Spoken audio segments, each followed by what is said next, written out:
कुठल्या हेडिंग अंतर्गत येणार हे आपल्याला सगळ्यात पहिल्यांदा माहिती करून घ्यावं लागेल. तर वेजेस हे डायरेक्ट वेजेस मध्ये जाणार आहेत, चार्जेबल एक्सपेन्सेस हे डायरेक्ट एक्सपेन्सेस म्हणून कन्सिडर केले जाणार आहेत. आता रेंट, रेट, टॅक्सेस, पॉवर ह्या ज्या गोष्टी आहेत त्या एकतर फॅक्टरीमध्ये जातील किंवा ऑफिसमध्ये जातील. आता जर हे फॅक्टरीशी रिलेटेड असेल तर फॅक्टरीमध्ये जाणार आहे, पॉवर ही फॅक्टरीमध्ये उपयोगी पडते तर ते फॅक्टरीमध्येच उपयोगी पडणार आहे.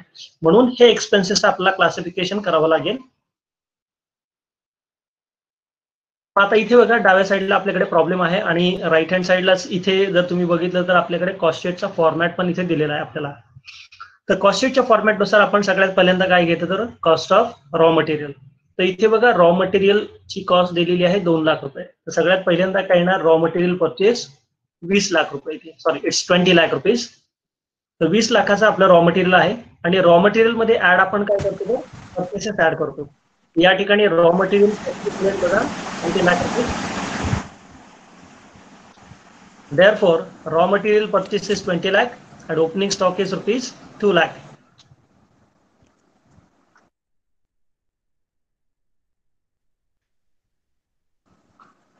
आता रॉ मटेरियल आणि ओपनिंग स्टॉक ऍड केल्यानंतर आपल्याला ऍड काय करावं लागतं तर एक्सपेन्सेस ऑन परचेसेस. तर या प्रॉब्लेम मध्ये जर तुम्ही इथे बघितलं तर एक्सपेन्सेस ऑन परचेसेस असं काही दिलेलं आहे का आपल्याला इथे. Raw material, finish, chargeable expenses, power, factory, तर इथे एक्सपेन्सेस ऑन परचेसेस दिलेलं नाहीये. त्यामुळे आपण यातनं डायरेक्टली क्लोजिंग स्टॉक हा काय करणार आहोत मायनस करणार आहोत. कारण इथे आपल्याला closing stock of raw material दिलेला आहे बघा 1,60,000. तर आपलं ओपनिंग स्टॉक होतं 2 लाख, त्यातून क्लोजिंग स्टॉक हा जर आपण 1,60,000 मायनस केला तर किती राहणार आहे 40,000. म्हणजे 20 लाखाचं मटेरियल प्लस 40,000.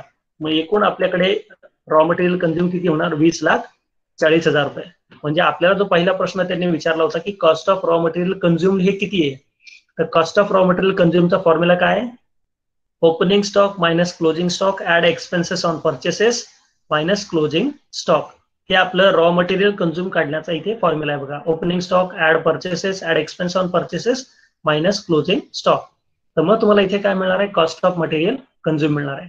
आता आपल्याला दुसऱ्या प्रश्नाचं उत्तर शोधायचं ते म्हणजे काय कॉस्ट ऑफ प्रोडक्शन. तर कॉस्ट ऑफ प्रोडक्शन काढच्या आधी आपल्याला कॉस्ट ऑफ मटेरियल कंझ्युम मध्ये काय ऍड करावं लागतं तर डायरेक्ट वेजेस आणि direct expenses. So here we will take one more item is given, sorry it's my mistake, that is sale of wastage of material. It is mentioned, so it has to be minus, because if you look at the format, from the format, if anything is being wastage that is being gone out of the organization, it has to be getting minus. And therefore from 20,40,000 we will minus the 8,000 rupees material which is waste, and therefore the direct material will be amounted to rupees 20,32,000 rupees only.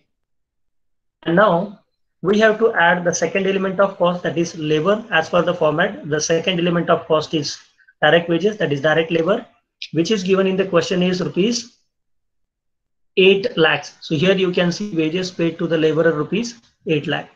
After the addition of wages, the next element is direct expenses. So here chargeable expenses are considered as an direct expenses. So they are rupees 80,000. After that, the total of the direct material, direct labor and direct expenses, it will be rupees 29,12,000, which is the addition of 20,32,000 plus 8 lakhs plus 80,000. So total prime cost here is 29,12,000. Now in the prime cost, if you add the factory overheads, you will get the factory cost. And therefore next addition will be add the production overheads, which is nothing but factory expenses.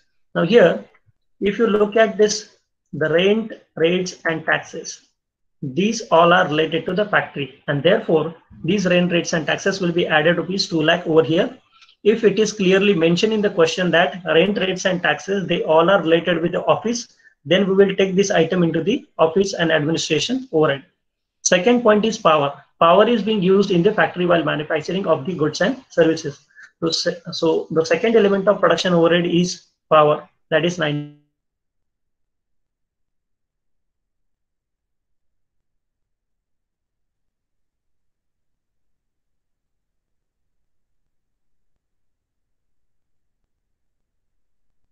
80,000.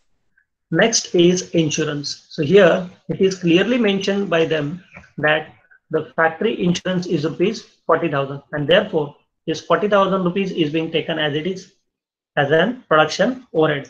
Next is experimental expenses. Experimental means whatever the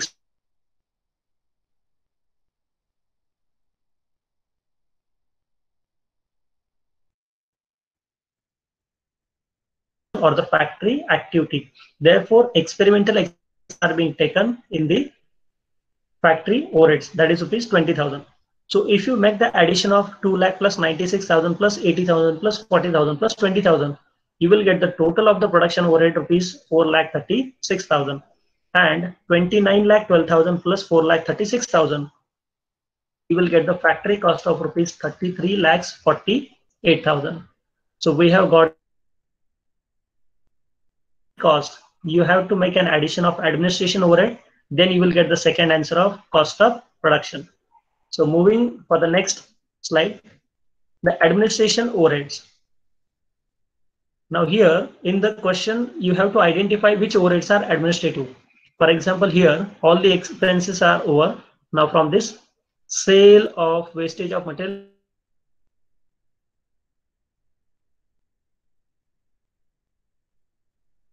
first item we will take is office management salary, which is 1,60,000. So second overhead here given is office printing and stationery, that is rupees 8,000. Therefore, this will be again taken as an administration overhead, and office printing and stationery rupees 8,000. So total of the administration overhead is 1,60,000.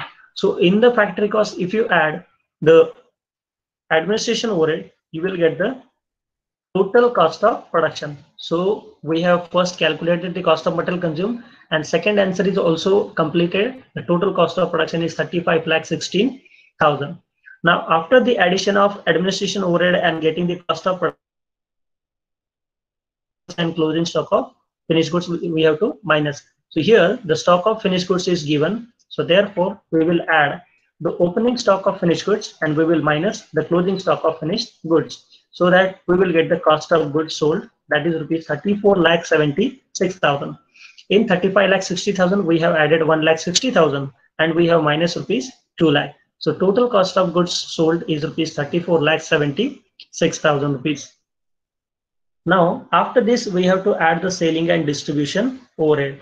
So if you look at the question, the salaries of salesman, commission of traveling agent, so these two are the expenses which are related with the selling and distribution overhead.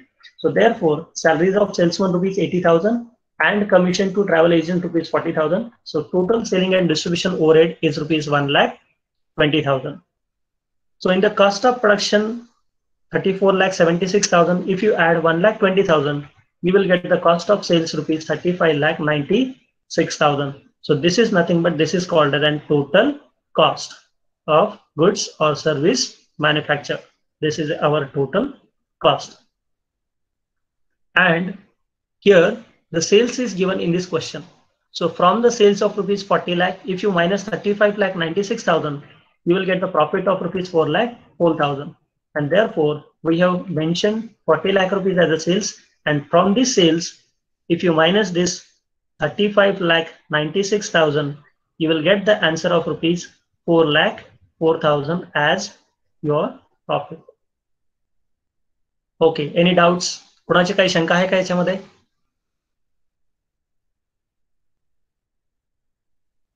Anyone?